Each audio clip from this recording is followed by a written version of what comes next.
How did the genesis of you coming to write for Go-Go Power Rangers come to be? That's a good question.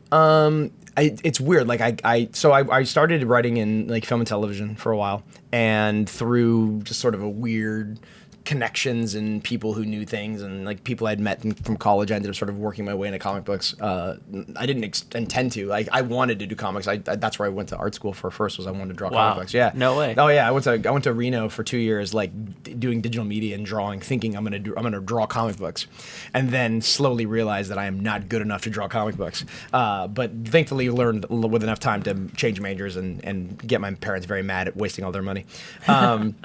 But I did that, and so when I ended up working in TV and film, I ended up bouncing back into comics, my first love, which was really, really cool. And how did you end up, like, who did you talk to kind of, like, open that door? Kyle Higgins. Okay. I hate that I have to give him all the credit for my thing. But yeah, so I transferred to Chapman. This is going to be all over the place, but I'll do my best. But like I transferred to Chapman, and I was a few years ahead of him. But I helped out with I wrote a short film for a buddy of mine, and I came on set, and we were sitting there. I was as a writer on a film set, you don't do anything. You just stand there and like criticize the director in your head, and just like producers do. Yeah. And so I was sitting on set, and I remember sitting there, and I looked over, and Kyle, who was doing the sound, had like his computer open, and he was working on this like short film, and I was like, it had like superheroes in it. And I was like, what's that? And so he was like, oh, it's just my senior thesis and whatnot. And so I was like, oh, that's cool. So we just kept talking and talking. Eventually, he moved to LA, and he lived like down the street. Oh, wow. So like, yeah, I was like, hey, you're here, I'm here. We should meet up, and we got coffee and started talking. And so as he was breaking into comic books, like literally, I remember like when he got his first pitches, like he would call me and we'd go get coffee, and he'd just pitch stuff at me, and I'd help him out a little bit. So like as he was just starting, I sort of was around. So he kind of ended up making it, and then when he was writing, I think, Gates of Gotham at one point. And I was at Bad Robot. I was JJ's assistant, and I was sitting on a desk waiting, right, doing nothing. And he called me, and he's like, "Hey, like I got really lucky. I'm gonna get to write Nightwing and Deathstroke, but I have to start on them tomorrow, and I can't finish this miniseries. I know you know all the ideas. Like you've been helping me with it. Do you want to help me write the last 2 issues?" I was like, "Okay, cool." So I came in. We wrote like the last, and they had to like double print or double sell or whatever the thing is. So you had to write 2 issues in 1 month. So we wrote really fast, yeah. So we did that, and then so because I'd done Get Batman, I was at Bad Robot, and they were like, "Oh, hey, we heard you do comic books." I was like, "I suppose." Yeah, I guess I do now. yeah, that's apparently I'm a comic writer. And so they're like, "We're doing the Star Trek comic book. Are you interested in doing that?" I was like, "Yeah, I'd love to. I love Star Trek. I've been on set and everything." So I started writing that with Mike Johnson, and we started working together. And then through that, then this is the long winding path, right? So from there, I was like, "Oh, I saw all these comic book panels, and I got to someone was like, "Hey, you've done a lot of licensed comic books now," because I'd done some stuff for Revolution. So I was like, "Yeah." So I went on that, and then the person who was running that panel was Daphne Plebin, who is the editor of Boom, and we were just on the panel, and we got a drink afterwards, and I told her that I'm gonna infuriate the people in this room. I was like, I didn't love the end of Captain America Winter Soldier. I know I'm really like saying that is a terrible thing. It's like saying you don't like the Joker or something.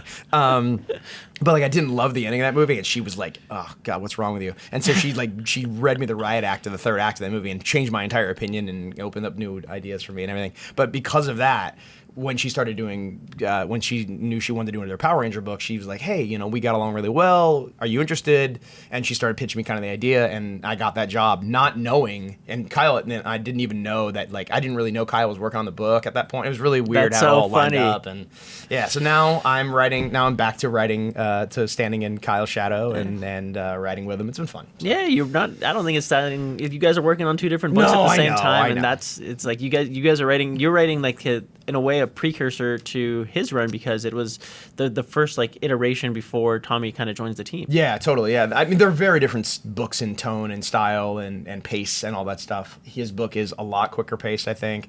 His dealing with a lot bigger ideas. He if you've read the Shattered Grid stuff, without spoiling anything, he brings in a lot of big ideas, a lot of big cameos, a lot of it's like every issue is 5 people you've always wanted to see in one of the comic books showing up. For me, I don't even Tommy isn't even in in the first run. There's no Tommy. Yeah. So that's a big part of that's like doing a Batman book without Batman. Yeah. A little bit. But yeah, they're very different. But it's been fun because working with him, having had that experience of working with him one-on-one on writing just the same stuff. I know what he likes. I know he knows what I like. So when we went into writing the series together, like the Shattered Grid thing, we already kind of knew how to work with each other. Yeah, it was really easy. Like I've been involved in, and so is he, on big events and projects, and there's always so many different voices and so many different approaches, and there's always like people who are sort of in charge, and then everybody else just sort of gets to play with the remains, if you know what I mean. Of course. And so like with he and I, it was really cool because I knew exactly where I stood, and I knew exactly what I wanted to tell, and he knew what he wanted to tell. So we fit hand in glove. It was pretty easy. I don't know if we'll ever get this opportunity to do something as small and as large at the same time. Does that make sense? Like only he and I and the people at Boom working on it as writing it while it's this huge, year-long event. I don't know if we'll ever get an opportunity to do it like where it's just the two of us and we're like, oh hey, we can meet we wrote the free comic book issue like at a corner at a deli in West Hollywood, just sitting there, and I was like, no, there's no one around. We're just like, oh, Morphin Masters, what do you want to do with those? Like that's the kind of stuff. Like that's the fun part of it. That's so much fun that you get a chance to just like hang out with your friend and write comic books. Oh yeah, I mean, it was weird. I remember at one point I turned to him, I was like, I can't believe we're doing this for real now. Yeah. Like we used to just do this when we'd eat pizza at like Fresh Brothers and like argue about, Nightwing and who's the best Robin and stuff. And now we're actually like doing the stuff where we're like, this is going to be in the stacks in like 2 weeks. That part's very surreal. I don't think I'll ever get used to that.